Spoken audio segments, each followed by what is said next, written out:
Hello, everyone. Happy Thursday. Welcome to another edition of Haute Residence, Haute Living Game Changers. I'm Eric Haas, Director, Haute Residence, Haute Living. For those of you who have been following us for the last year or so, we've had some incredible agents on across the country. Many of them are partners of ours that are tops in their market, and that's no different today. We have some incredible guests. Today we have a special panel exclusively Sotheby's, which we're excited about, and also exclusively West Coast. Some agents that are terrific in their areas, and also areas that are, I think, very, very impressive with regards to people that are probably coming there from the high density city areas during COVID over to your areas. I know you both had some incredible years last year, so we look forward to your insight into seeing how everything's going. And I know that inventory has been a little bit of an issue lately for some of our people we've talked with, so we'd love to hear how that's going as well. So let me go ahead and introduce our guest today. First of all, we have Dennis Hanlon. Dennis has been a great partner of ours for many years and over in Park City. Welcome, Dennis. Thanks for being on here for the first time with our panels. How's everything going out there today? So far, so good. It's a snowy day here in Park City, and during the ski season, that's always good. Awesome. Dennis, just to give you a quick background, I know you came out there in 1984. You went skiing, right, and you never left. You kept on skiing. That was a long slope. That's right. Looks like that worked out for you. It has. It's worked out really well for me. Where were you before? Where were you before you went? It didn't say in your bio. Where were you before Park City? Actually, I was in Southern California at a ski area up in Big Bear Lake, just east of LA. Okay. I ran ski school there for many years. Okay, so you were already in the ski areas. You just switched from one ski area to the other. Switched from one ski area to a better one, right? But you were an instructor for a while. You didn't get into real estate till after that, right? I got right. That's correct. I taught skiing for about 25 years, starting in 1969 through about 80 through 94, and got into real estate about 1990. Okay, so I'm sure you still go skiing, and I'm sure just like golf with a lot of agents in golf areas.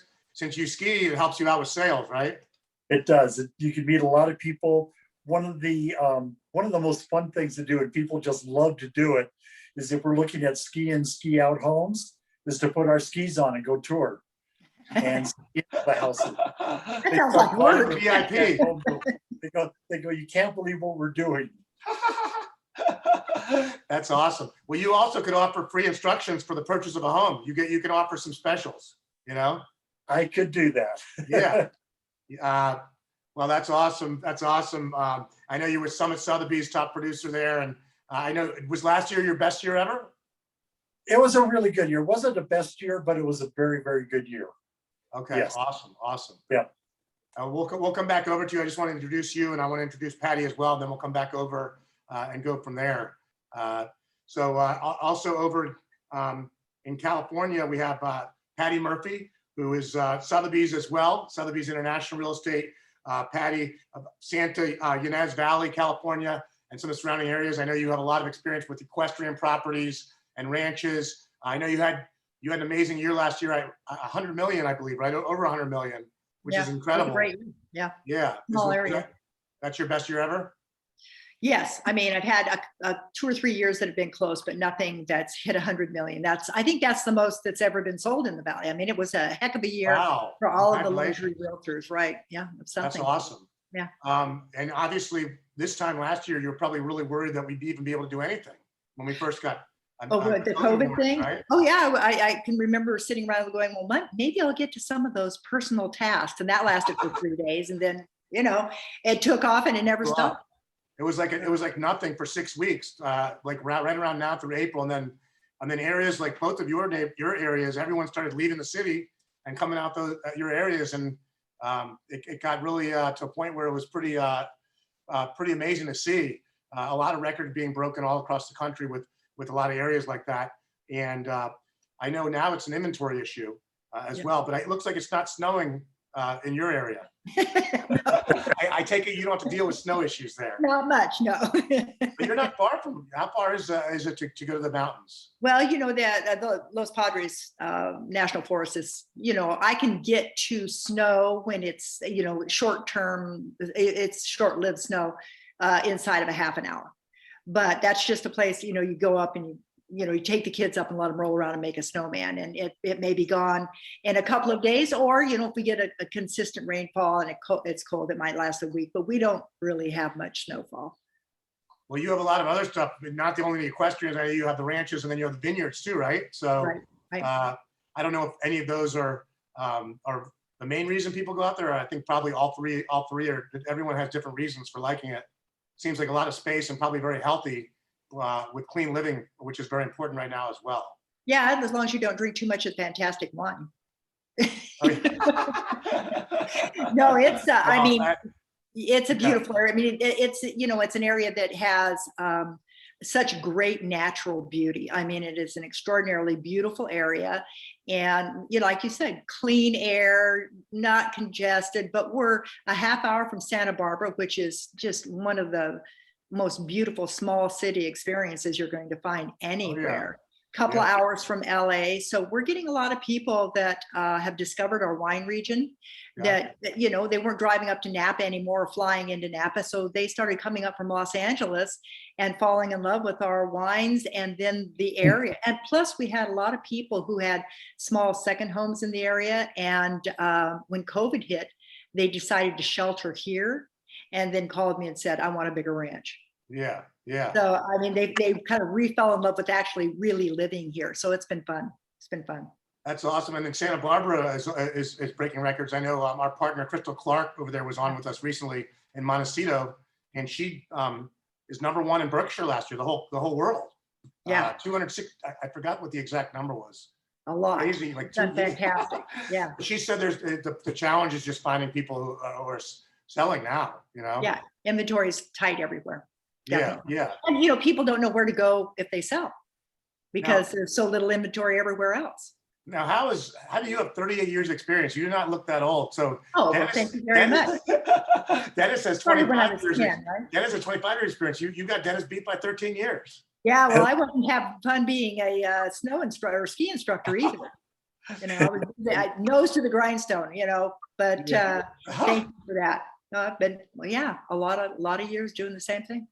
Yeah, it's been great. Yeah, awesome. Well, we'll definitely come back over to you. And obviously with both of you guys on, sometimes we have 3, 4, 5. I think it's easier when we have a couple on. You guys certainly feel free to talk back and forth. I don't have to be here interrupting over here on my end. But I'm gonna start getting the questions going. Back over to Dennis. Dennis, I know we touched a little bit on last year with regards to the year that you had. And obviously this year, it's a little bit different now with people kind of getting more out there, people feeling, I think, more with the vaccine, people are feeling a little better, numbers are going down. So hopefully we're nearing an end of this, or at least it's getting a lot better and the future is bright. So how is everything going in your market? Park City, I know you do a lot of areas around Park City as well. How's everything going, and what do you foresee moving into the springtime and summertime here? I don't see any real slowdown in business. People are still coming out. People are still looking. Inventory is just so tight. As I was telling Patty before we got started, if we take, let's say we take 40 listings this week across the entire board, we will put 80 properties under contract. Wow. So that's a non-sustainable number or non-sustainable program. Yeah. And it's been like that since about last July. Wow. We had record sales last year, record low inventory this year. We're down under 1,000 listings across the entire board. We typically would have around 2,000 at any given time. So like everybody else, we have more people looking to buy than we have properties to sell. Yeah. Well, what would you say to people that are out there that are thinking about selling and haven't sold yet, and maybe are waiting? What would you tell people now who are, to get them off their butts and possibly sell? Or do you think it's not a good time? Yeah, prices are high. Yeah. Prices are high. Buyers are paying the prices right now. Who knows what's going to happen in a year? Yeah. Typical of most resort towns, we're so driven by the economy. Yeah. That it's hard to foresee. If we have some sort of an economic downturn next year, that really affects us. We're so much of a second home market. Nobody needs to have the second, third, fourth home. Yeah. And if things get bad, they just put that off. I feel like you become more of a primary market during COVID though, with people working from home, correct?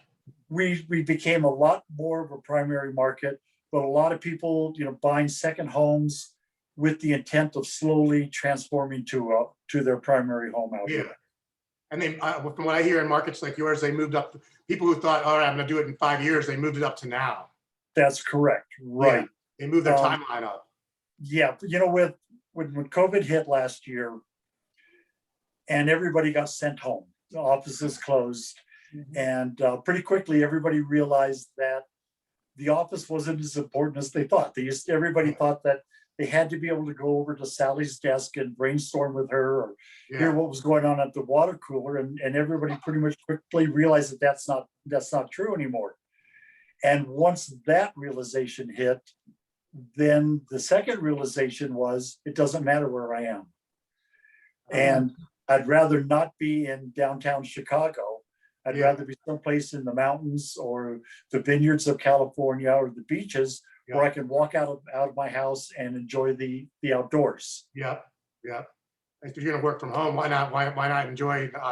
And also, obviously, it was healthier too with the COVID numbers going up in the big cities and the condos as well. And I know that for you guys, and I'm sure you got a lot of that, the Silicon Valley people, right? The Silicon Valley people can work from home. And I know that was a big increase for a lot of people all across the West Coast. I don't know if you've seen a lot of the Silicon Valley people coming your way. We do. California is a very, very big market for us. Yeah. For years, everybody has asked, what's our market? Yeah. And it's really pretty simple. It's anywhere Delta flies direct. Which is California. Right. Because Salt Lake is a Delta hub. Yeah. And nobody wants to do changes of planes. So anywhere that flies direct is our market. Chicago, New York, Dallas, Miami, Cincinnati, so on. Yeah. Well, the Silicon Valley thing, I talked about this recently with Darlene Strait, who's in Santa Fe, New Mexico with Sotheby's. And she told me that they've got a ton of it. And one of the reasons that they think it's going to continue is because a lot of these Silicon Valley companies have announced that they're going to go permanently from at-home work. So they don't think it's going to slow down moving forward. Right. And you're getting people who wanted to go to Tahoe, they can't because there's nothing available. They're coming over to other areas. So. And interestingly enough, for most people, it's easier to get to Salt Lake City than it is to Tahoe. Wow. I can understand. It's a direct flight, right? Right. Yeah, direct flights. It's about an hour and a half, 2 hours. But the drive going up I-80 from San Francisco to Tahoe, especially during storms, that can be 3 or 4, or more hour drive. When's it not storming in that area? Usually pretty rough weather around there. A lot of wind. That's true. Exactly. No, I absolutely. I guess I'm talking about San Francisco because I know I went on vacation one time. I'm an East Coast guy. We're down here in South Florida, but I went on vacation in San Francisco a few years ago, and I thought, summertime, San Francisco, wear shorts, and it was like 40 degrees, and the wind chill was like 20, and they said that was normal for there. So, what was it? Mark Twain's famous statement: the coldest winter I've ever spent was the summer in San Francisco. I can believe that. It does feel like an East Coast town too. When you're in San Fran, it's so different than everywhere else in Cali. You go across Cali and you got that West Coast mentality, but San Francisco, I feel like almost everyone's at some point lived on the East Coast. It's got an old world flavor to it. Yeah. Yeah. It's definitely. I love the architecture of the hills. It's gorgeous. You get a little tired when you're walking sometimes though there. Yeah, a lot of up and down. That's for sure. Oh God. Well, Patty, over to you. I'm going to ask you the same question. I just asked Dennis. I just forgot what the question was. I'm sorry. So I forgot what the question was. Me too. We're just catching up. We're talking about the state of the state of real estate right now in your area. San Ynez Valley and some of the surrounding areas there. How is it compared to? How is it right now compared to how it was last year? And how do you see it moving forward? Because with COVID, obviously things are changing quickly. So how do you see things transpiring over the next few months? Just, the same. I mean, it's super busy, not enough inventory. And a lot of what we're seeing, or what I see with the luxury business, is we're getting a lot of people coming either out of the LA or South Bay area, Manhattan Beach, that sort of area. And they are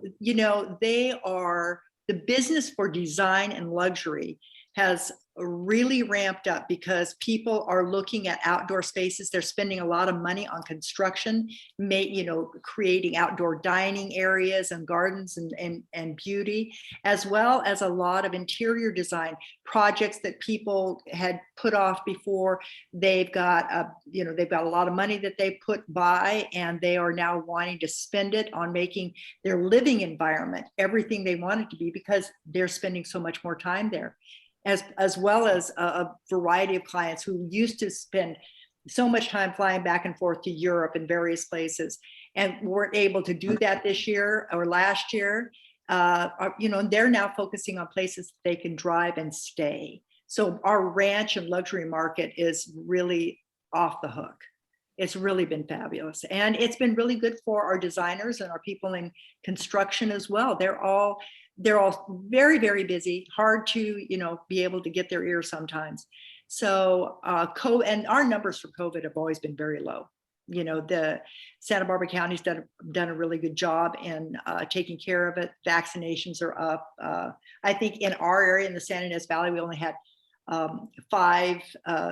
we had 5 days without no new COVID, and the whole county wide, it was 38 people. Wow. So I mean, it's low, and it's we've got a lot of open space here that's just beautiful. So we're sheltering in beauty, put it that way. Yeah. So the market's been great, low inventory. We'd love to see more inventory, actually, because you really hate, people to go away and not be able to find something that works. Well, do you expand your geography a little bit sometimes beyond what you normally would? Well, I go down to Santa Barbara a bit. There's a couple of areas down there that I have made some nice ranch sales and so forth. Mm-hmm. And then up to Los Alamos, there's areas, San Luis Obispo. I don't do a lot of that. I try to refer people out because I don't want to operate in areas that I don't know well enough. But primarily I'm San Ynez Valley and some Santa Barbara. Now, I know you had a couple of landmark sales that I read up on. Tell us a little bit about the landmark sales and how they transpired. Well, I mean, fabulous sales, really. Things that had, been available for years. I mean, my last sale was Rancho Latigo, which is a 4,700 acre farm ranch. Is that big enough? Yeah. That's not big enough. I need more space. Gorgeous place. And it went to auction. This was actually an interesting story for anybody who's listening out there. The property went to auction and sold at auction. One bidder, there were multiple people there, but only one bidder, at 21 million. And wow. 2 weeks later, he contacted those of us who had other buyers who hadn't been willing to pay that, and said that he'd made a mistake. He bought it sight unseen, made a mistake. His wife didn't like the house, and sold it for a significant loss in 2 weeks to one of my buyers, who happened to have been one of the bidders, but wouldn't pay 21.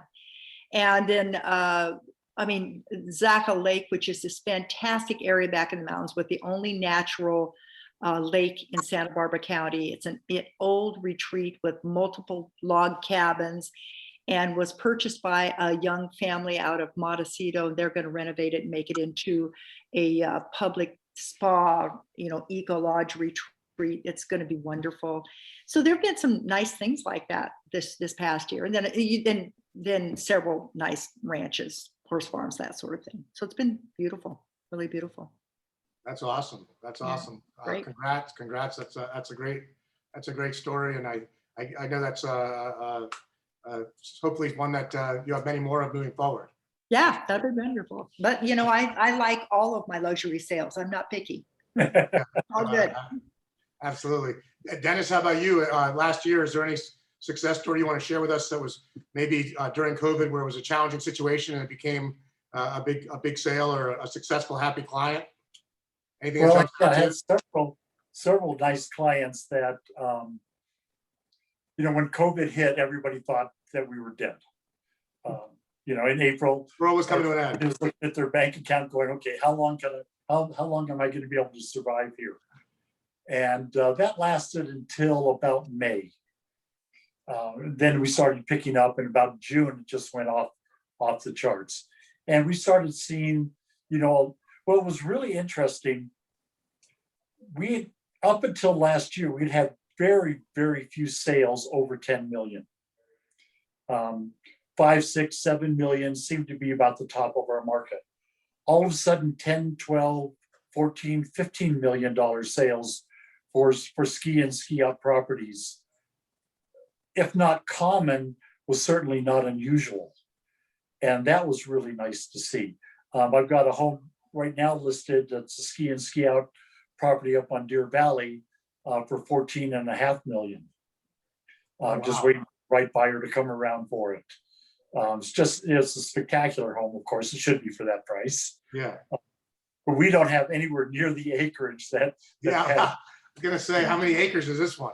That's right. Yeah, this one's about an acre. They could have their own, Patty's client could have their own ski resort on that. Yeah, just a little snow would be fine. Right, that's all you need is some snow. Yeah, so we equate our ski and ski out to oceanfront, to beachfront properties. Right. There's only so much of it. They're not making any more of it. So if you want to be on the slopes or on the beach, it's pricey and it's going to cost you. Yeah. You got several nice golf courses around there as well, right? We have several Nice both golf public and communities. private golf courses, correct. Yeah. There's one there's one promontory, which has been just going crazy for several years. Another golf course community of Tuhey just has been languishing and not doing much of anything until last year. And all of a sudden it took off. Wow. You couldn't sell a house for 3 million there prior to last year. Now 4 or 5 million is not uncommon. Once COVID started. Right. It shot up. It Wow. shot up. Yeah, that's wild. Yeah, there's exactly. There's a question from the audience. Who's the golfer in the background, the picture? Oh. Is that you? No, I wish. That's Ben Hogan. Oh, okay. I was gonna guess Arnold Palmer. Yeah, that's his very famous 1-iron at the LA Open. Yeah, no, I'm not. I never saw Ben Hogan golf, but my memory starts around when Jack Nicklaus won the Masters when he was like in his late 40s. It was Jack Nicklaus came back. He was like hadn't done anything for a few years, and won the Masters. But yeah, Tiger Woods makes golf. He's changed the game. He sure did. He made it kind of more for TV watching, I think, and mainstream. A lot of people who didn't like golf suddenly, but Ben Hogan, that's old school there. Yeah, that's a great picture. What's interesting, it's one of the classic ones where, he has the automatic signature, but he also actually in person signed this particular copy. So that's what's Nice. that's what's pretty fun about You that. guys have a tournament? Do you guys have a tournament in Park City for the PGA Tour? We used to have a senior tournament here for many, many years. But back when things turned bad around 2008, they lost their sponsorship. So we haven't had a pro tournament here for a few years. Gotcha. And the altitude for the seniors was a bit of a problem. Oh, the altitude for the golfers when they get there? Yeah, for the seniors, we're at 7,000 feet here. And oh yeah, no, I know. I've never been to Park City, but I've been to Colorado a bunch of times, and I know when you first get off the plane and you're there for a couple days, it throws you off. you get headaches, right? Yeah, it really throws you off. But the cool thing is that I don't think people realize the summertime now. You guys used to just be kind of like wintertime.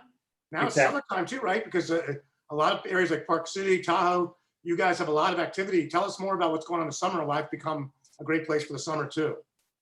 It is, we get so many visitors from the hot states, the southern states, Arizona, New Mexico, Texas, Florida, Alabama, Georgia, so on, where it's just getting so hot and miserable in the summer. Yeah. Our daytime highs are 80, 85 typically. During the hottest part of July, we will hit 90 a couple times. Evenings, you almost always have to have a light jacket or a sweatshirt or sweater on. Yeah. So, and if you're coming from the south, our humidity here during the summer is about like 10 to 15%. Yeah, no, it's it's So very coming dry. to Florida, people are just Yeah. amazed. In the And, mountains, it's very clean air. Golf, Yeah. golf, hiking, mountain biking is turning out to be huge at the ski areas. Most of the resorts have lift access mountain biking and have set up series of trails. They've set them up similar to the skiing. They have green, blues, and blacks. Oh, wow. They're beginner, intermediate, and advanced mountain bike trails. Wow, that's pretty cool. It really Have you is. done that yet? What's that? Have you done that yet? Have I gone it? Yeah. Have you done the mountain bikes? Oh, yeah.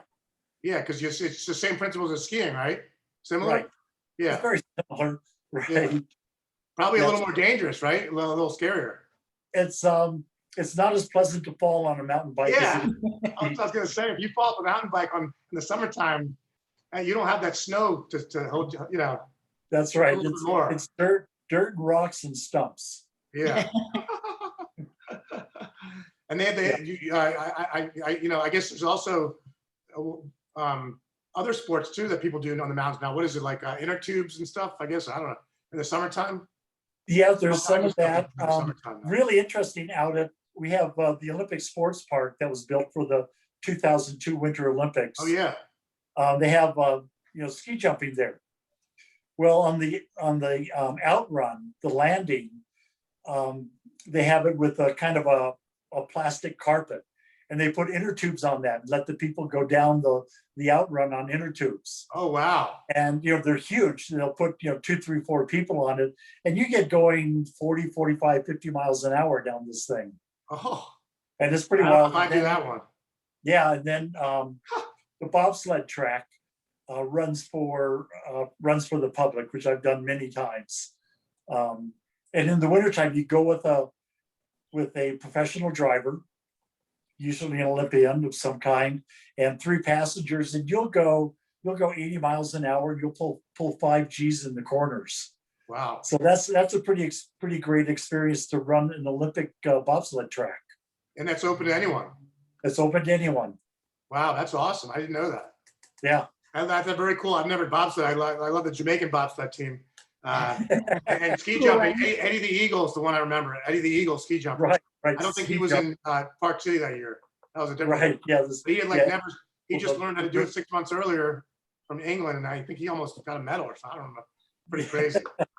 Right. If you ever see the movie, it's an interesting story. The Eddie the Eagle. Yeah. I didn't know they made a movie on that. But they also, also hiking is really big here. Of course, fishing, fly fishing is huge. Boating on the reservoirs. Yeah. Golf, of course, is very, very popular. Awesome. Tennis is very popular, but if you've ever played tennis at 7,000 feet, it's a different game. Yeah, yeah. Well, I know when the field goal kickers kick for the Denver Broncos, they can kick it 70 yards, and Right. usually they can't kick over 50. So, and that the home run hitters for the Rockies have like 70 homers. So Right. I know something's going on in the air there. I was a baseball player. I want to be hitting in that park. I know. I guess you guys don't have a major league team though, right? No, there's no major league team. We have minor league. Yeah. AAA in Salt Lake. Yeah. I know all about the Utah Jazz, the mailman in Stockton and all that. That's for sure. Right. And Quinn Snyder doing a great job now with that team too. Yeah, they got a very strong squad. They this year. could challenge for the title, I think. They could be. It's going to be interesting to see this spring. Absolutely. So Patty, it's on the subject of what makes a town unique and what makes entertaining. I know over in your neck of the woods in Santa Ynez Valley and the surrounding areas there, we talked about some of the different options. Tell us a little bit more about the Vineyards first. Not that I like wine that much, but I do like wine. But tell us about the Vineyards and what makes it so unique. Yeah, I mean, we've got a number of newer AVAs in the area that are becoming really dominant. I think that our Santa Rita Hills area is primarily Pinot Noir and Chardonnay, and it's world class. I mean, that's one of the things that's being discovered that is driving our vineyard market, and it's spectacular. But we've got all of the varietals do very, very well here. And so it kind of depends upon what your personal preference is. But the wineries are beautiful. You know, they're all out in the country. And one of the things that differentiates us, I think, from someplace like Napa is very, very focused on the grape. I mean, it's really about the vineyards. And we still are very multidimensional. You can ride through the valley and there's big cattle and horse ranches and thoroughbred farms and vineyards. And so the natural beauty and the interest is a lot more varied than you might find as you move further north. And we have some, you know, like y'all, we have some really beautiful golf courses. That's very popular here as well. And we're close to the ocean, close to the mountains. It's kind of an interesting area because it's kind of the best of all worlds. And, you know, equestrian stuff is very, very popular here. There's a lot of different horse farms. There's a lot of different disciplines here. And people, it's a great family sport. So you see a lot of people involved in it with their kids. And I guess that would be kind of like skiing in, you know, either Utah or Colorado or someplace out here.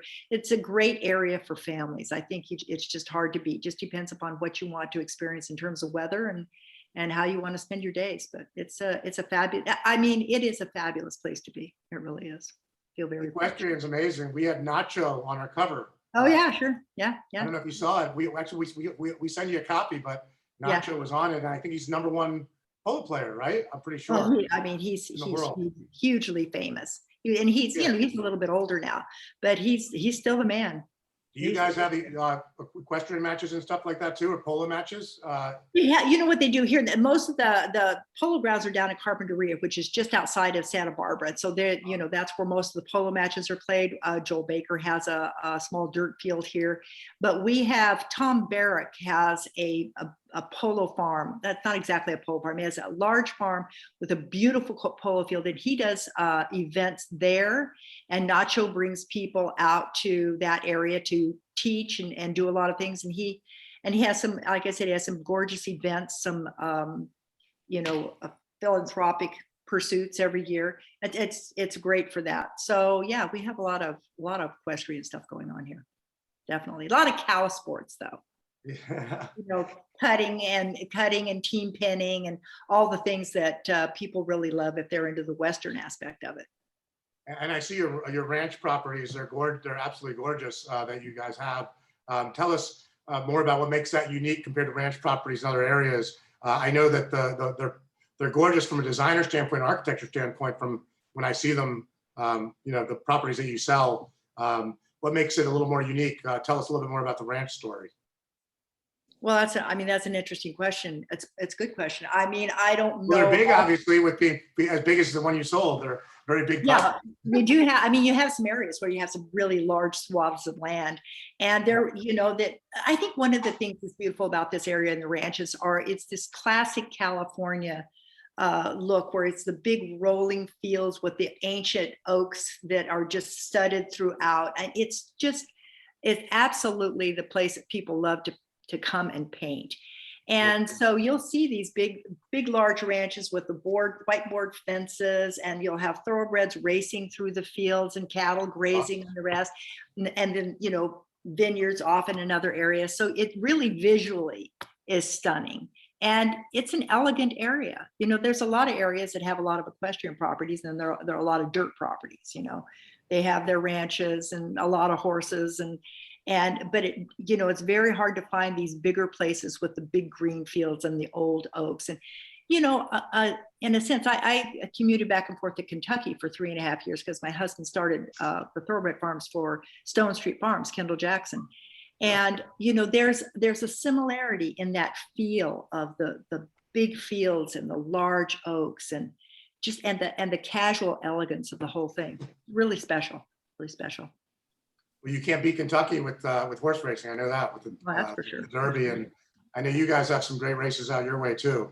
Yeah. As well. In terms of technology, it seems like the best performers from agents like you guys have been agents that adapt to the situation. Obviously, we didn't know what was going to happen, and you know, adapting as it goes with your clients. But you probably had to use more technology this past year than you had to in the past. Is there anything that you utilize that you found to be really effective that you didn't use before? Maybe like, I know Zoom is one maybe Matterport, anything that you found to be really good out there that you've been able to utilize to your advantage because of the COVID restrictions, because of COVID? Well, I mean, I think Zoom and, Teams, Microsoft Teams, but, that's primarily, office based. But yeah, I think Zoom has been really helpful in a lot of respects, but just in terms of working with my clientele, it's still pretty old school. We don't put anybody in the car with us. We still have all the COVID protocols, but we're out there every day with people. And so from that standpoint, it only changed in as much as sometimes you'll sell a property to a person, you'll never see their face. Yeah. That has been really interesting. Because you sell properties directly over the web and over Zoom. Not really. No, Zoom only in terms of conferencing with other brokers or maybe with marketing or whatever. But in terms of the clientele, it's still very old school. Yeah, well, that's interesting that you said what you just said though, because I've heard that from other agents too. You miss that time in the car because that's when you really get to know them better. Right. And that's when you can talk and learn more about them and their needs. And you don't get that conversation as much right now, driving from appointment to appointment, especially if they're just in town for a weekend and they're looking, and it's a shorter stint. Have you found that to be true? It's a little harder. Absolutely. You don't have that car time? It's real. Yeah, I think it's really difficult to really, feel like you've gotten an intimate knowledge of your clientele.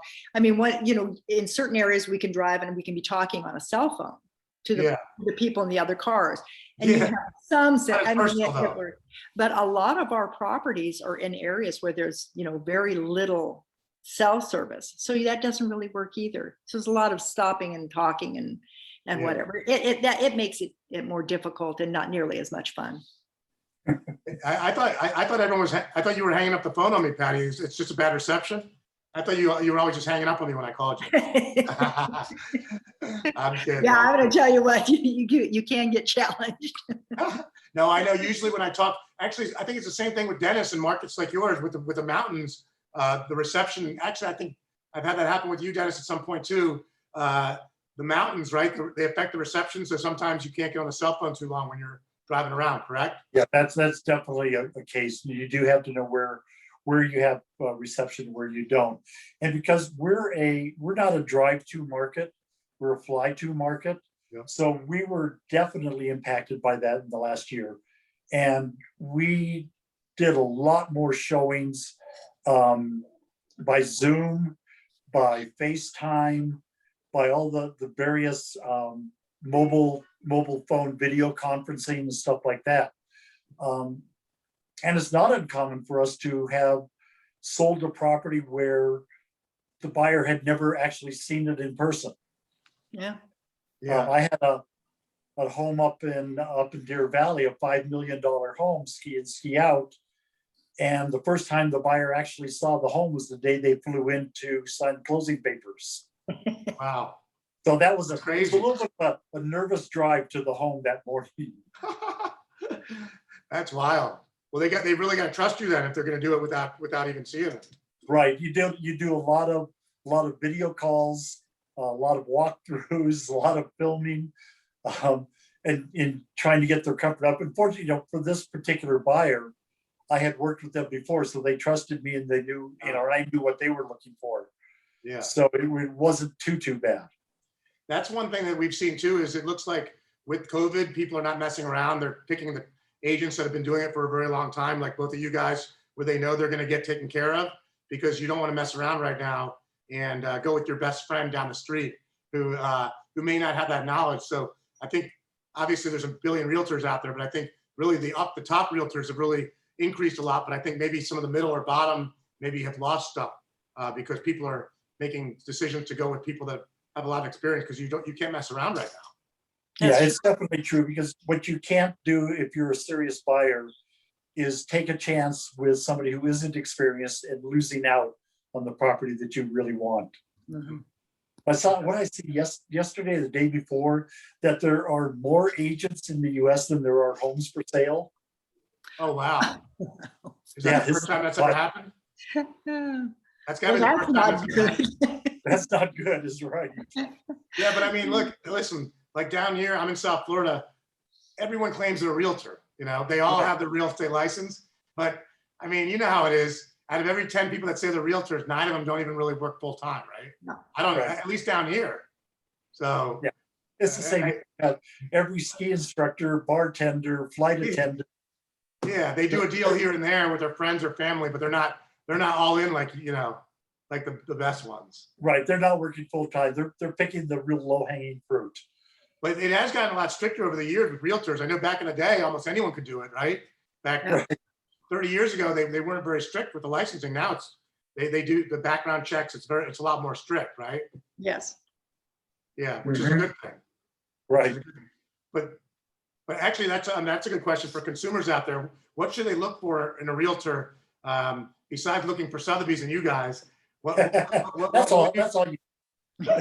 What would you advise for people to look for in a realtor who's looking for a new realtor or a new relocation? What would you say to look for? That's the most important thing. Besides Dennis Hanlon. For here, it's what are you looking for? Are you looking for second home recreational property? Are you looking for a primary residence? So find a realtor who knows that area, who knows what they're doing there. It's so easy to get misled or to make a mistake and think that you're buying what you really want, only to find in a couple of years that the view is blocked or the ski access is blocked or there's a shopping center going in right behind it. Yeah. So you have to have somebody who knows what they're doing, who's been around, who not only knows the market, but knows the town. Well, I think, again, Eric, I think you nailed it. In a market like this where you have low inventory and a lot of interest, you really need to have a broker that is well seasoned, knows how to navigate and, get you through either a multiple offer situation or get you in before a multiple offer situation and get that taken care of. But, I'm a consumer too. I've got a daughter who's a daughter and son-in-law of doctors in Colorado Springs, and I've been looking for an investment property there. And that market is on fire. Yeah. And my realtor there has been in the business for a long time. And I've been trying to buy property sight unseen, which I would never advise anybody to do. But nonetheless, if you can't fly there, and I'm not going to drive to Colorado Springs every time I want to look for a house, I kind of have to, have to take a chance. And she's right there. If Dennis can send you some skis if you want to ski there. Yeah, down the road. But working with this gal has really helpful. I trust her completely, and she just steers me in the right direction each time. So I think I see it from the other end, and it's really a lot about experience and trust. Yeah, I think so. I think you really have to, trust your agent, give them the information that you need, that you're clear on, so everybody understands it, and then know that agent is going to go out and find it. Right. Because like with everybody, where inventory is so low, you can't just rely on what's coming up on the MLS. You've got to start making calls. You've got to start using your network. Who do I know that might be selling that nobody else knows about? Those are the types of things that you need in your realtor. Dennis, do you have the clear cooperation rules? We sure do. Yeah, that's nationwide. Yeah. That's, I think, makes it really, really difficult sometimes to get a lead on a property that may not be listed yet. Explain a little bit more about that. About clear cooperation? Yeah. Dennis, you can probably explain it better than I can, but clear cooperation is a set of rules, a set of guidelines to keep, so that everybody's on the same playing field, what they consider a fair playing field. And you can't market a property, like I can't go slap a sign up or start marketing a property on my website or whatever that doesn't have a listing. And if it has a listing, it has to go into our multiple listing service within a day, I believe it is. Yeah, 24 hours. Yeah, Right. 24 hours. And, there's a lot of restrictions on, marketing outside maybe your own personal little group without exposing it to everyone. It's called clear cooperation. So, and I think it actually is problematic for sellers, because a lot of times sellers have their own particular way that they want to be able to have their property exposed, and it keeps them kind of in a box as well. You know, what was happening, I think, especially in this market where listings are so coveted, that agents were taking a listing and then basically sticking the listing documents in their back pocket because they know that they could sell it. And if they knew that if it went across the MLS or across, you know, everybody started knowing about it, they would have too much competition. And NAR correctly said this is not in the seller's best interest. You need to get it out to everybody, let competing offers come in, let the seller get the best possible offer, and keep it away from agents trying to hoard it for themselves. Right. So, yeah. So if you start to market it outside of your company, it has to be across the MLS live within 24 hours. Okay. And that's any kind of marketing. That's an email campaign, sticking a sign in front of it, sending out a just listed, hey, or coming soon to market. Yeah. You can't do that anymore. Well, we still do coming soon in our MLS. We're allowed to do that. I think I think we have 3 weeks. I can't remember exactly. Oh, really? Uh-huh. So we can do the coming soon. I don't see a lot of that, but you do see some. I mean, if you put it up there, everybody's going to be calling you regardless, right? Right. But anyway, yeah, it's interesting.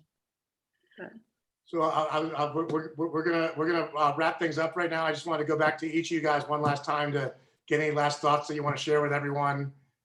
First, we'll go to Dennis in the snowstorm over there. Any last thoughts? I know we covered a lot of different topics, from skiing to golf to real estate, direct flights to Utah.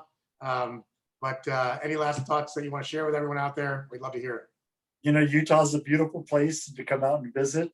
Our market is strong. How long this is going to last, who knows? Got to take it while it is right here. But yeah, we're having a good time right now. Everybody's working hard, working way too many hours, but putting some money in the bank. But it's a good place to be right now. And you have a 10 how much $1 million property that you just listed? 14 and a half. 14.5 million. Right. All right. It's about 10,000, a little over 10,000 square feet. Have we featured that yet? What's that? Have we featured that one yet on our Yes, on you our have. website? Yes, you have. Okay. Yeah. So anyone out there that's interested, check our website out, and we'll put it back on the homepage too. But I got to check it out myself. Sounds like a gorgeous. Were you going to say anything else about the property? Anything else you want to add about it? About this property? Yeah. Just, it's got the best ski access on the mountain. So, you walk out the door, put your skis on, and you ski down to the lift. And when you're done, you ski right to your back door again. Wow, that's awesome. Location, location, location. Location, location, location is right. I learned that when I played Monopoly back in the day. On that note, Patty, over to you, who's had a great year of Monopoly last year, and you're off to a great year of Monopoly this year. Are you on pace to beat last year, by the way, just before we get to your last thoughts? Are you on pace? Right now I am, yeah. All right. But, last year I had a big portfolio of large ranches to sell, and I sold all but one. So, it'll be interesting to see what else comes up this year. But that's a pretty good track record selling all of them, except yeah, one. it was gret. Yeah. I guess you spend enough time doing this, even an old bird can, land an egg every once in a while, right? I would just say that, I get the question a lot of times on point with Dennis is, how long is this going to last? If I jump in now, am I paying too much? And I kind of liken it to the stock market. I never worry about paying 10% too much. You got to respect the trajectory of a market. And right now our market is gangbusters. And I don't think it's going to stop anytime soon. I think people have really rediscovered what, just living in natural beauty is all about. And I would not be sitting back waiting for this market to drop. Yeah. That's a mistake. One of the things that I talk to people about who worry about that exact same thing, Patty. And we've gone through over our years, we've seen a lot of ups and downs, the boom and bust.